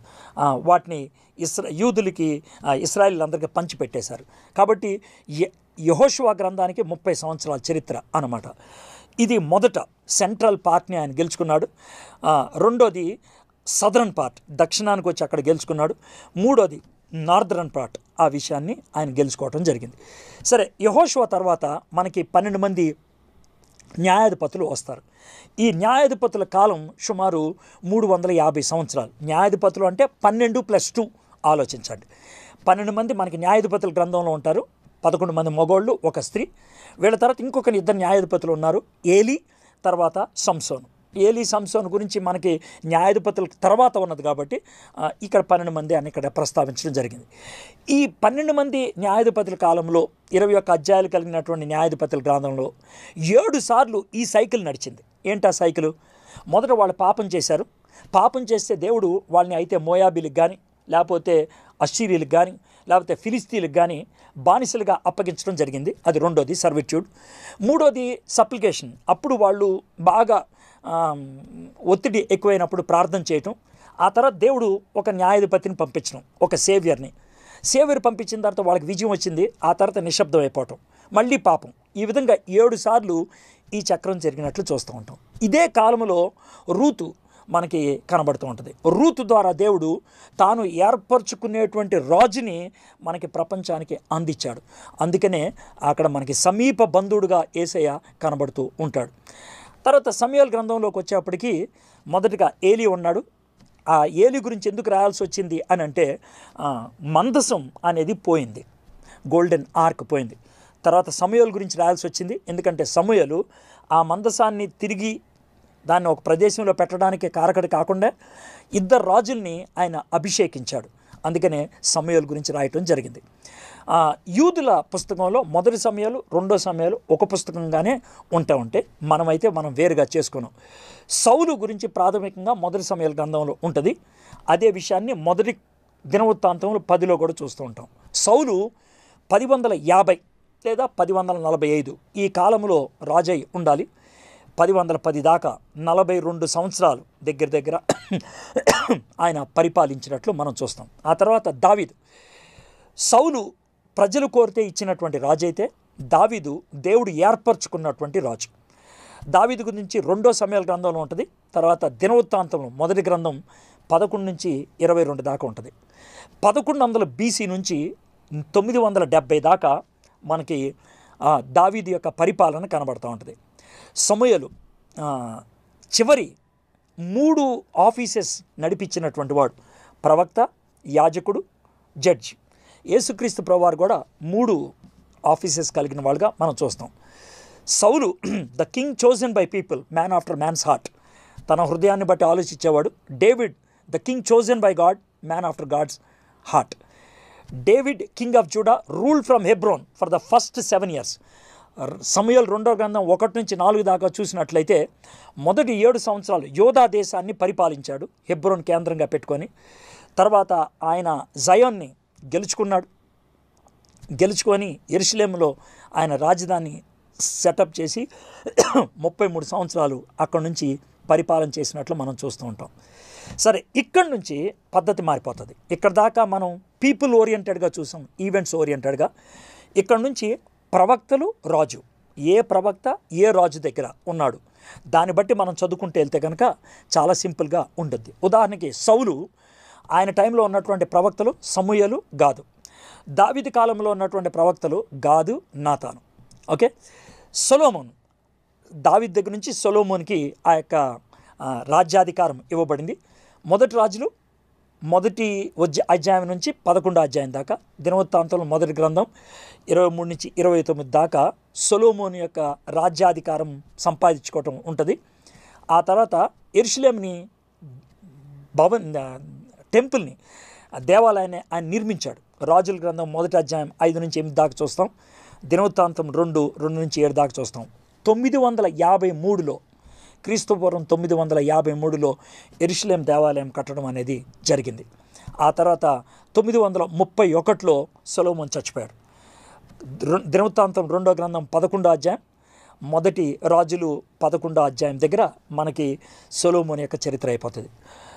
సౌలు, దావీదు, సొలొమోను ముగ్గురు కలిసి 120 సంవత్సరాలు పరిపాలించారు. ఆ తర్వాత సొలొమోను కాలంలో ఉన్నటువంటి ప్రవక్త అయినటువంటి ఎహిజా చాలా స్పష్టంగా చెప్పాడు, నువ్వు దేవునికి వ్యతిరేకంగా ఉన్నావు కాబట్టి నీ రాజ్యం 2గా చీలిపోతుంది అని చెప్పడం జరిగింది. ఈ కాలంలోనే, సొలొమోను కాలంలోనే సామెతలు చాలా మట్టుకు రాయటం జరిగింది. సాంగ్ ఆఫ్ సాలమన్ రాయటం జరిగింది ఆ టైంలోనే, పరమద్గీతంలో ఎక్లీసియాస్టిస్ ప్రసంగి గ్రంథం కూడా రాయటం జరిగింది ఆ కాలంలోనే. ఇది ఒక మోడల్, సొలొమోను కట్టించినటువంటి దేవాలయం యొక్క మోడల్. ఈ తర్వాత సొలొమోను దావీదు పరిపాలించినటువంటి ఈ గొప్ప దేశం రెండుగా చీలిపోయింది. ఎర్రగా ఉన్నదాన్ని సదరన్ కింగ్డమ్ అంటారు, దాన్ని యోధా అంటారు. పచ్చగా ఉన్నదాన్ని ఇశ్రాయేలు, నార్దరన్ కింగ్డమ్ అని పిలుస్తూ ఉంటారు. 12 గోత్రాలకి విభజించింది యెహోషువ, అది మన పక్కన కనబడుతుంది. ఇది సొలొమోను దావీదు పరిపాలించినటువంటి దేశం. ఓకే, ఇప్పుడు మనం ఈ 2 దేశాలని చూద్దాం, ఇశ్రాయేలు, యోధా. ఎందుకంటే సొలొమోను తర్వాత రాజ్యం 2గా చీలిపోయింది, ఆంధ్ర తెలంగాణ లాగా. సో ఏ రాజు ఏ దేశం కిందకు చెందినవాడు, ఆ కాలంలో ఉన్నటువంటి ప్రవక్త ఎవరు చూసుకుంటే సరిపోద్ది. జెరోబాం అది ఇజ్రాయెల్ని పరిపాలిస్తే, రెహబోయం ఆయన దక్షిణ యోధాని పరిపాలించాడు. అక్కడ రెఫరెన్సెస్ ఇచ్చాను. బై ద బై, మీలో ఎవరికైనా ఈ యొక్క ఈ మ్యాటర్ అంతా కూడా కావాలంటే పీడిఎఫ్ ఫార్ములా నేను ఇస్తాను. మీరు నాకు టెక్స్ట్ చేయండి, ఇక్కడ దీంట్లోనే టెక్స్ట్ చేసినప్పుడు మీ నెంబర్ పెట్టండి, ఎందుకంటే మీకు వాట్సాప్ చేస్తాను నేను. తర్వాత ఈ ఒక్క విషయం క్లియర్ చేయండి, ఏంటంటే మీకు తెలుగులో కావాలా, ఇంగ్లీష్లో కావాలా? ఒకవేళ తెలుగులో కావాలంటే ఇప్పుడు క్రానికల్స్ అని రాశాం కదా, దాన్ని కూడా తెలుగులో దినవృత్తాంతములు అని స్పష్టంగా మార్చి ఇస్తాను. కొంతమంది పాపం ఇంగ్లీష్ అంత చక్కగా రాకపోయి ఉండొచ్చు, అందుకనే మీకు తెలుగులో కావాలా, ఇంగ్లీష్లో కావాలో చెప్తే దాన్ని మీకు పీడిఎఫ్ ఫామ్లో నేను పంపిస్తాను. ఓకే, తర్వాత రాజులు అలా చూసుకుంటే వెళ్ళిపోతే సింపుల్గా సరిపోతుంది. ఎక్కడైతే ప్రవక్తలు వస్తారో అక్కడ నేను ఆగటానికి ప్రయత్నం చేస్తాను. ఇప్పుడు ఆహాబు రాజు కాలంలో మనకి ఏలియా ప్రవక్త కనబడుతూ ఉంటాడు, ఎలైజా. ఆహాబు పరిపాలనా సమయంలోనే ఒబద్యా అనేటువంటి ప్రవక్త కూడా ఉన్నట్లు మనం చూస్తూ ఉంటాం. ఈ ఆహాబు అనేటువంటి ఆయన జెహోషాపాత్తో కూడా మాట్లాడినట్లు మనము చూస్తూ ఉంటాం. ఈ ఏలియా అహజియా ఆ ప్రవక్త యొక్క కాలంలో కూడా ఉన్నాడు. ఆ కాలంలోనే ఆయన ఎత్తబడటం అనేది మనం చూస్తూ ఉన్నాం. ఆ తర్వాత ఎలీషా వచ్చాడు. ఎలీషా జెహోరాంతో మాట్లాడినట్లు మనం చూస్తాం. ఎలీషా జహూతో మాట్లాడాడు. ఆ తర్వాత ఆయన కాలంలోనే మనకి యోవేలు కనబడుతూ ఉంటాడు, యోవేలు. ఓకే, వీళ్ళు యూదాలో ప్రవచించాడు. అయితే ఎలీషా ఇశ్రాయేల్లో ప్రవచించారు. ఆ విషయాన్ని గుర్తుపెట్టుకోవాలి. ఎలీషా చనిపోయాడు జెహోయాష్ కాలంలో. ఆ తర్వాత యెషయా ప్రవచించడం మొదలుపెట్టాడు. యెషయా కాలంలోనే ఇశ్రాయేల్ దేశంలో ఆమోసు, హోసియా, జోనా వీళ్ళు ప్రవచించారు. ఆమోసు, హోసియా, జోనా వీళ్ళు యెషయా ఉన్న కాలంలోనే ప్రవచించారు. యెషయా యోధా దేశంలో ప్రవచించారు. ఆమోసు, హోసియా, యోనా ఇశ్రాయేల్ దేశంలో పరిపాలించాడు. యెషయా యోధా దేశంలో పరిపాలించినప్పుడు ఉజ్జియా ఉన్నాడు. ఆయన హిజ్కియా దాకా కూడా ఉండేవాడు. యెషయా చాలా కాలం, దగ్గర 60 సంవత్సరాలు ఆయన ప్రవచించినట్లు మనం చూస్తూ ఉన్నాం. ఓకే, అదే కాలంలో మీకా కూడా ప్రవచించాడు ఇశ్రాయేల్ దేశంలో. సో ఇప్పుడు చూడండి ఎంత స్పష్టంగా కనబడుతుంది. యెషయా ఒక యోధా దేశంలో ప్రవచిస్తూ ఉన్నప్పుడు ఇశ్రాయేల్ దేశంలో ఆమోసు, హోసియా, యోనా, ఆ తర్వాత మీకా కూడా ప్రవచించినట్లు మనం చూస్తాం. అంటే దాంతో ఎన్ని గ్రంథాలు వెళ్ళిపోయినాయో చూడండి. కాబట్టి ఇప్పుడు మీకా గ్రంథం మీరు చదివేటప్పుడు ఏం చేయాలంటే, మీకా ఏ కాలంలో ఉన్నాడో ఆ కాలంలో ఉన్నటువంటి రాజుల చరిత్ర, ఇశ్రాయేల్ చరిత్ర చదివితే ఓహో ఈ కాలంలో ఇలాంటి ప్రవచనాలు వచ్చినాయి అనమాట. యెషయా ప్రవచనాల్ని అర్థం చేసుకోవాలి అనుకుంటే కనుక మనము ఉజ్జియా గురించి, తర్వాత ఆహాజ్ గురించి, వీళ్ళ గురించి చదువుతూ ఉన్నప్పుడైతే కనుక మనకి స్పష్టంగా అర్థమవుతూ ఉంటుంది అనమాట. కాబట్టి ఆ కాలానికి చెందిన వాళ్ళు కాబట్టి. అయితే చివరికి 722లో 20 రాజులు పరిపాలించిన తర్వాత అస్సీరియా దేశానికి చెందినటువంటి సెనాకెరబ్ వచ్చి ఇశ్రాయేలుని మటుమాయం చేశాడు. ఇశ్రాయేలీలు ఇక లేరు. 10 గుంపులు కలిసినటువంటి నార్దరన్ కింగ్డమ్ ఉందే, అది ఇక లేదు. అందుకనే ఇశ్రాయేల్ని ద లాస్ట్ ట్రైబ్స్ అంటారు, అంటే కనబడకుండా మరుగైపోయినటువంటి ట్రైబ్స్ అంటారు. 722లో వాళ్ళు కనుమరుగైపోయారు. అయితే ఇక దక్షిణ దేశం మాత్రమే మిగిలింది, యోధా.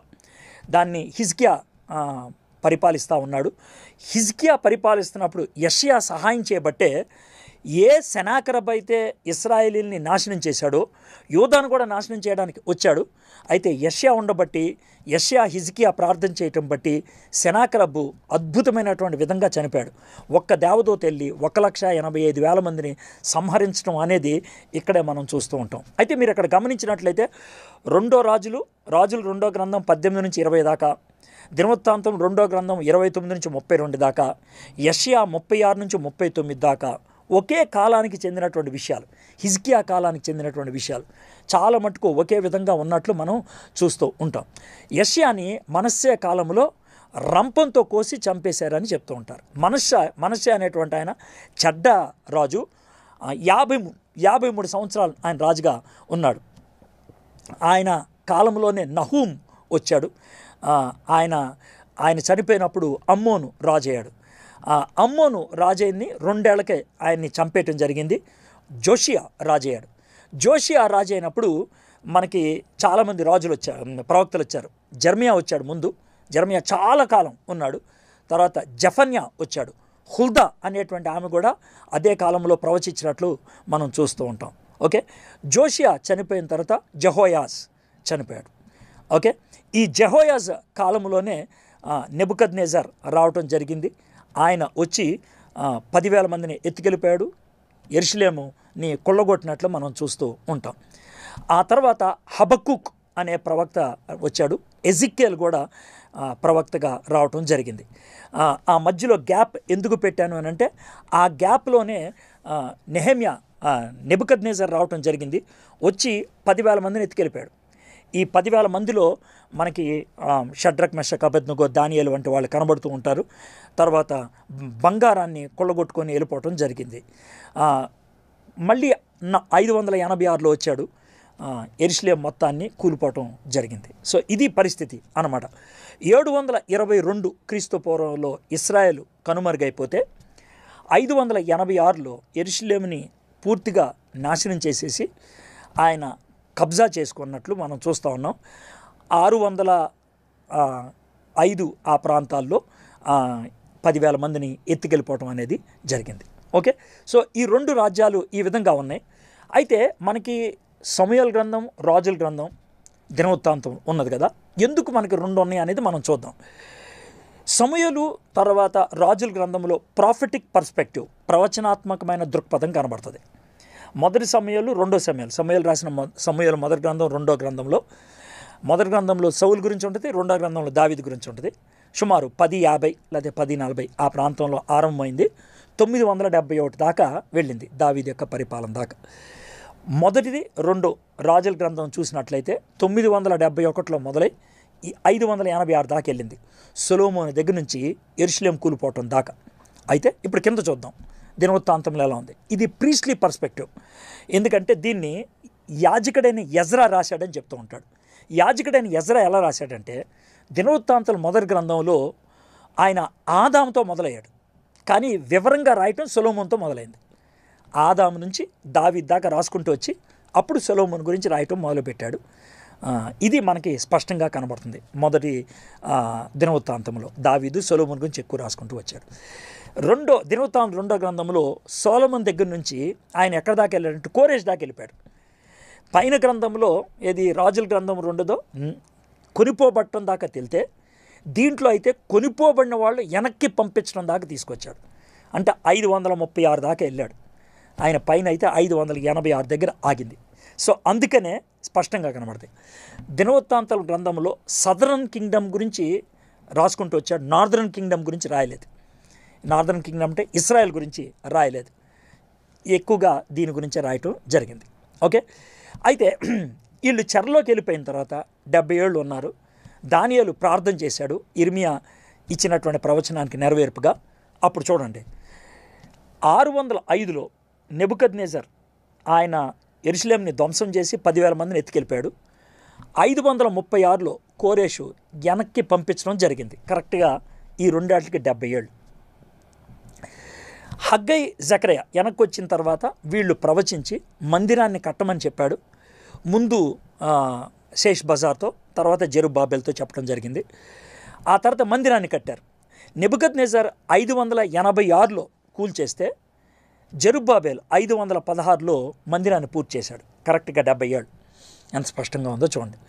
ఈ 70 ఏళ్ళకి ఒక మాట చెప్తూ ఉంటారు, ఇశ్రాయేలీలు ప్రతి 7వ సంవత్సరాన్ని కూడా సబాటికల్ ఇయర్గా వదిలేయాలి. అక్కడ అందులో పంటలు అవి ఉండకూడదు.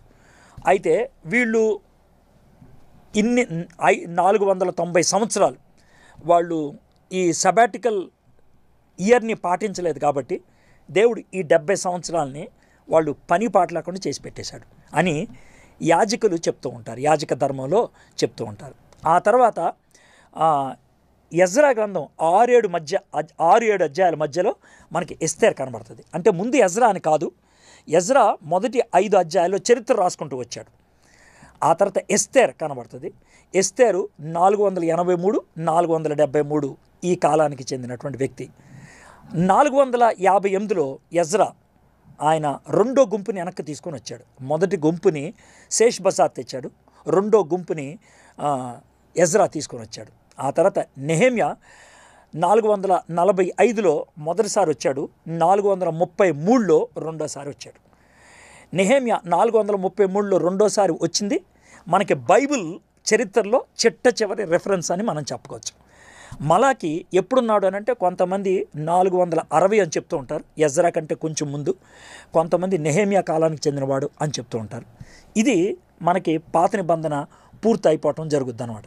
ఇప్పుడు ఈ ఈ ఈ ఎల్లో కలర్లో ఉన్నటువంటి ప్రవక్తలు ఎలైజా, ఎలైషా, ఆమోసు, హోసియా, మీకా, జోనా, వీళ్ళు ఇశ్రాయేల్ దేశంలో వాళ్ళు ప్రవక్తలుగా ఉన్నారు. ఒబద్యా, యోవేలు, యెషయా, నహూమ్, జెఫన్యా, జెర్మయా, హబక్కుక్, ఎజికేల్ వీళ్ళు యోధా దేశానికి సంబంధించిన వాళ్ళు. అయితే ఒబద్యా ఆయన ఈదోమీల గురించి ప్రవచించాడు. యోనా, నహూమ్ వీళ్ళు ఇరువురు కూడా అస్సీరియా గురించి వాళ్ళు ప్రవచించారు. తర్వాత చెరలోంచి వెనక్కి వచ్చిన తర్వాత మనకి దానియేలు చివరిగా కనబడతాడు. అంటే చెరలోంచి బయటకు వస్తున్నప్పుడు, బయటకు వచ్చిన తర్వాత మందిరాన్ని కట్టమని చెప్పింది హగ్గై, జకరయా. మందిరాన్ని కట్టిన తర్వాత దశంభాగాల గురించి, పరిచర్య గురించి మలాకి ప్రవచించాడు. ఇది ఒక ఆర్డర్ లాగా చూద్దాం, మీకు ఒక టైం ఫ్రేమ్ లాగా చూపిస్తాను, దాంతో మనం ముగించుకోవచ్చు. ఓకే, ఇది మొదటిది అస్సీరియా లైను, రెండోది యోధా లైన్. ఓకే, ఈ మొదటిది ఇస్రాయేల్ లైను, రెండోది యోధా లైన్. ఓకే, ఇజ్రాయెల్లో ప్రవక్తలుగా ఉన్నటువంటి మొదటి ఆయన ఎలైజా, తర్వాత ఎలీషా. అదే టైంలో ఇస్రాయెల్లో ప్రవక్తగా ఉన్నది యోవేలు. అదే టైంలో ఈదోంలో ఒబద్యా ఇస్రాయల్ యోధాకు చెందినవాడు, కానీ అక్కడ ప్రవచించాడు. తర్వాత మనకి ఇస్రాయెల్లో ఆమోస్ వస్తాడు, హోసియా వస్తాడు, మీకా వస్తాడు. ఓకే, ఇక దాంతో ఆ పని అయిపోయిందని చెప్పుకోవాలి. ఇక్కడ యోనా వచ్చాడు, ఈయన అస్సీరియాలో ఆయన ప్రవచించాడు, నినివే పట్టణానికి వెళ్ళి. 722లో ఇస్రాయెల్ దేశం అస్సీరియల్కి కూలిపోవటం జరిగింది. దానికి ఆ కాలంలోనే యోనా ప్రవచించినట్లు మనం చూస్తూ ఉంటాం ముందు. తర్వాత యెషయా వచ్చాడు. తర్వాత నినివే పట్టణంలో నహూమ్ వెళ్ళి ప్రవచించాడు. ఆ తర్వాత అస్సీరియల్ కూలిపోవటం జరిగింది 612లో. తర్వాత ఇర్మియా వచ్చాడు, జెఫన్యా వచ్చాడు, హబక్కుక్ వచ్చాడు, ఎజికేల్ వచ్చాడు. వీళ్ళంతా యోధాలో పరిచర్య చేశాడు. ఎజికేల్ ఇర్మియా దాకా వాళ్ళు ఒక విధంగా చెప్పాలంటే చెరలోకి వెళ్ళక ముందైతే, ఎజికేల్ చెరలోకి వెళ్ళిన తర్వాత కూడా ప్రవచించాడు ఎజికేల్. ఆ తర్వాత 586లో బబులోను కూలిపోయింది. బబులోను నుంచి వెనక్కి వచ్చేటువంటి దినాల్లో చెర బయట కూడా ప్రవచించింది మొట్టమొదటిగా దానియేలు. చెరలోంచి బయటకు వచ్చిన తర్వాత హగ్గై, జకరియా ప్రవచించాడు. చివరిగా మనకి మలాకి కనబడతారు. సో ఇవి టైం ఫ్రేమ్ ఎంత స్పష్టంగా ఉందో చూడండి. ఓకే, చాలా క్లియర్గా కనబడుతుంటుంది. అయితే కోరేషు మనకి బైబిల్లో కనబడేటువంటి గొప్ప వ్యక్తి అని చెప్పొచ్చు. కోరేషు ఆయన ఒక తాకీదు ఇచ్చాడు, దీన్ని ద గ్రేట్ సిలిండర్ ఆఫ్ కోరేష్ అని అంటూ ఉంటారు. దాంట్లో ఆయన బబులోనీల మీద ఏ విధంగా విజయాన్ని సాధించాడో, ప్రపంచ శాంతి దూతగా తాను ఏ విధంగా అవ్వబోతున్నాడో విషయాన్ని రాశాడు. ఇది మనకి ఇరాక్ దేశంలో అమ్రామ్ అనే ప్రాంతంలో దొరికింది. ప్రస్తుతం ఇది బ్రిటిష్ లైబ్రరీలో బ్రిటిష్ మ్యూజియంలో ఉన్నట్లు మనం చూస్తూ ఉంటాం. ఇది ఆయన యొక్క సమాధి. పాసర్ గాడి ఇరాన్ దేశంలో ఉన్నది ఆయనది. సమాధి మీద ఈ మాటలు రాసి ఉంటుంది. Cyrus son of Cambyses, founder of Persian monarchy and sovereign of Asia. కోరేషు క్యాంబయాసిస్ కుమారుడు, పారసీక రాజ్యానికి ఆయన పితామహుడు, ఆసియాకి ఆయన సార్వభౌమ అధికారం కలిగిన వాడు అని రాసుకుంటూ వచ్చారు. సో ఇది మనకి చెరలోంచి బయటకు వచ్చిన తర్వాత అయితే ఇది చిట్ట చివరి రెఫరెన్స్ అనమాట బైబిల్లో చారిత్రకంగా చిట్ట చివరి రెఫరెన్స్ నెహెమ్యా 13:6-7 వచనాలు. ఆ సమయంలో నేను యెరూషలేములో ఉండలేదు, ఎందుకనగా బబులోను దేశపు రాజైన అర్తహషస్త ఏలుబడి యందు 32వ సంవత్సరమున నేను రాజును దర్శించి కొన్ని దినములైన తర్వాత రాజును వద్ద సెలవు పుచ్చుకొని యెరూషలేమునకు వచ్చి, ఇది 433 BCలో జరిగినటువంటి విషయం. ఆ పక్కన ఉన్నటువంటి ఆ యొక్క స్కల్ప్చర్ అర్తహషస్తది. అర్తహషస్త ఎవరు అంటే ఎస్తేరు యొక్క కుమారుడు. ఎస్తేరు తర్వాత కుమారుడు ఆయన, అంటే ఎస్తేరు యొక్క భర్త అహష్వరోషు చచ్చిపోయిన తర్వాత ఈయన అంటే ఎస్తేరుకు పుట్టాడని చెప్పడానికి కాదు, కానీ ముందు పుట్టాడు. ఈయన ముందే పుట్టాడు, కాకపోతే ఎస్తేరు కాలానికి చెందినటువంటి వాడు అంటానికి ఆ విధంగా చెప్పాడు. పినతల్లి అని చెప్పాలి. ఇది మనకి బైబిల్లో ఉన్నటువంటి చిట్ట చివరి రాజు రెఫరెన్స్ అని చెప్పాలి. నార్మన్ గెయిజ్లర్ అనేటువంటి ఆయన బైబిల్ అంతా కూడా యేసు ప్రభు స్టోరీ అని అనటానికి ఏమంటాడంటే, ఆదికాండంలో స్త్రీ సంతానముగా కనబడేది యేసయ్య, నిర్గమాకాండంలో పస్కా గొర్రెపిల్లగా కనబడేది యేసయ్య, లేవికాండంలో ప్రాయశ్చిత్త బలియాగము యేసయ్య, సంఖ్యాకాండం బట్టి చీల్చబడిన బండ యేసయ్య, ద్వితీయోపదేశకాండం బట్టి నమ్మకమైన ప్రవక్త యేసయ్య, యెహోషువ గ్రంథములో యెహోవా సేనాధిపతి యేసయ్య, న్యాయాధిపతుల గ్రంథములో ఆధ్యాత్మికమైన విమోచకుడు యేసయ్య, రూతు గ్రంథములో సమీప బంధువుడు యేసయ్య, సమూయేలు మొదటి గ్రంథములో అభిషేకింపబడినవాడు యేసయ్య, రెండో గ్రంథములో దావీదు కుమారుడు యేసయ్య, రాజుల గ్రంథం బట్టి రాజు యేసయ్య, దినవృత్తాంతములు మొదటి గ్రంథాన్ని బట్టి మందిరాన్ని నిర్మించువాడు ఆయన, ఎజ్రా గ్రంథాన్ని బట్టి మందిరాన్ని బాగు చేయవాడు ఆయన, నెహెమ్యా గ్రంథాన్ని బట్టి దేశాన్ని బాగు చేయవాడు ఆయన, ఎస్తేర్ గ్రంథాన్ని బట్టి దేశాన్ని కాపాడువాడు ఆయన, యోబు గ్రంథాన్ని బట్టి మన విమోచకుడు సజీవుడు యేసయ్య, కీర్తనలను బట్టి ఇశ్రాయేలీల స్తుతి యేసయ్య, సామెతలను బట్టి దేవుని జ్ఞానము యేసయ్య, ఎక్లీసియాస్టిక్ ప్రసంగి గ్రంథాన్ని బట్టి గొప్ప బోధకుడు యేసయ్య, సాంగ్ ఆఫ్ సాలమన్ 10,000 మందిలో అతి సుందరుడు యేసయ్య, యెషయా గ్రంథాన్ని బట్టి శ్రమనొందు సేవకుడు యేసయ్య, ఇర్మియా గ్రంథాన్ని బట్టి నూతన నిబంధన చేయువాడు యేసయ్య, విలాప వాక్యాలను బట్టి దుఃఖాక్రాంతుడు యేసయ్య, ఎజిక్యేల్ గ్రంథంలో దేవుని మహిమ యేసయ్య, దానియేలు గ్రంథంలో రానున్న మెస్సయ్య యేసయ్య, హోషేయ గ్రంథంలో విశ్వాసఘాతకులను సహితము ప్రేమించువాడు యేసయ్య, యోబేలు గ్రంథంలో ఇశ్రాయేలు దుర్గము యేసయ్య, ఆమోస గ్రంథంలో వ్యవసాయకుడు యేసయ్య, ఓబద్యా గ్రంథంలో రక్షకుడు యేసయ్య, యోనా గ్రంథంలో పునరుద్ధానుడు యేసయ్య, మీకా గ్రంథంలో ఏలేవాడు యేసయ్య, నహూము గ్రంథంలో లయకర్త యేసయ్య, హబక్కూకు గ్రంథములో పరిశుద్ధ దేవుడు యేసయ్య, జఫన్యా గ్రంథములో ఇశ్రాయేలు రాజు యేసయ్య, హగ్గై గ్రంథములో రాజ్యముల ఆశ యేసయ్య, జకర్యా గ్రంథములో నీతి చిగురు యేసయ్య, మలాకీ గ్రంథములో నీతి సూర్యుడు యేసయ్య. కాబట్టి ప్రాథమికంగా యేసయ్య గురించి ఈ గ్రంథమంతా కూడా రాయబడింది. పాత నిబంధన అంతా, పాత నిబంధన ఈజ్ నథింగ్ బట్ ఒక విధంగా యేసయ్య గురించి ఎదురు చూచేటువంటి పుస్తకం అనేటువంటి విషయాన్ని మనము గుర్తుంచుకోవాలి. కాబట్టి ఒక స్టోరీలాగా మనం చూసుకున్నట్లయితే చాలా సింపుల్గా ఇట్లా చెప్పచ్చు. అబ్రహాము 2165లో పుట్టాడు, 2065లో పిలువబడ్డాడు అని అనుకుంటే దానికి మనము 650 సంవత్సరాల తర్వాత మనకి స్పష్టంగా కనబడేది మోషే చనిపోవటం, తర్వాత అదే సంవత్సరం వాళ్ళు వాగ్దానం దేశంలోకి ప్రవేశించడం. వాగ్దానం దేశంలోకి వెళ్ళిన తర్వాత 350 సంవత్సరాలు వేరువేరు న్యాయాధిపతుల కింద వాళ్ళు వ్యవహరించారు. ఆ తర్వాత ముగ్గురు రాజులు 120 సంవత్సరాలు ఒకే రాజ్యాధికారం కింద ఉన్నారు. ఆ తర్వాత ఇశ్రాయేలీలు 722 దాకా ఉన్నారు. యూదులు 586 దాకా ఉన్నారు. 536లో వెనక్కి రావటం అనేది జరిగింది. అది 510 సంవత్సరాలు ఆలోచించాలి. ఆ తర్వాత ఒక 100 సంవత్సరాల దాకా మనకు చరిత్ర ఉన్నది. కాబట్టి బైబిల్ చరిత్ర ఒకవేళ విమోచన చరిత్ర ఎంతకాలం అనుకుంటే అబ్రహాము పుట్టుకతో ఆలోచించి మనము మలాకీ గ్రంథం దాకా వస్తే 1700 సంవత్సరాలు వస్తాయి. అబ్రహాము యొక్క పిలుపుతో లెక్క వేసుకుంటే కనుక 1600 సంవత్సరాలు వస్తాయి. దేవుడు బైబిల్ని మనకి ఇచ్చింది అన్ని వివరాలు మనకి ఇవ్వడానికి కాదు. దేవుడు బైబిల్ మనకిచ్చింది ఆయన ఎవరో మనం తెలుసుకోవడానికి, మనం ఎందుకు సృష్టించబడ్డామో తెలుసుకోవడానికి, మనల్ని రక్షించడానికి ఆయన చేసేటువంటి గొప్ప ప్రయత్నం ఏంటో, తన ప్రణాళిక ఏంటో మనం తెలుసుకోవడానికి, ఆయన ప్రణాళికలో మనము అమర్చబడ్డాము అని మనము గుర్తించటానికి. అది మనము గుర్తించినప్పుడు వాక్యాన్ని సందర్భానుసారంగా ధ్యానం చేసుకున్నప్పుడు మన దేవుడు ఎటువంటి వాడో, మన జీవితం ఎలా ఉందో సుస్పష్టంగా మనము అర్థం చేసుకోగలుగుతాం. చివరిగా ఈ మాటలు చెప్తాను చూడండి. దేవుని వాక్యాన్ని ధ్యానం చేసుకున్నప్పుడు సందర్భానుసారంగా ధ్యానం చేయాలి. సందర్భంలోంచి బయటకు వస్తే తప్పుడు అర్థాలు వస్తాయి.